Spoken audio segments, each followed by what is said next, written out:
et en particulier pour le fait que l'Ukraine ne soit pas placée devant la situation d'avoir à accepter une capitulation. Dans les faits, ce serait quoi? Dans les faits, dans les faits, justement, c'est un cessez-le-feu. Ne pas forcer l'Ukraine à accepter une capitulation.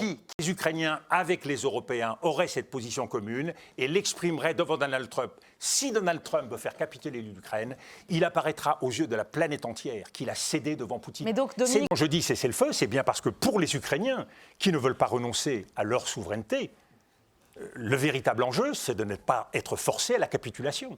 C'est ce que je pense, c'est qu'en aucun cas, il ne faut forcer l'Ukraine ni à brader son intégrité territoriale, ni à brader sa souveraineté. Et non, il faut l'aider alors. Il faut l'aider, bien sûr. Bien sûr qu'il faut l'aider. Qu'est-ce que vous appelez exactement un cessez-le-feu? Sur quelle base? Sur les lignes de front actuelles? Le cessez-le-feu, c'est... Il y a aujourd'hui deux options sur la table, puisque la paix semble extraordinairement difficile à obtenir.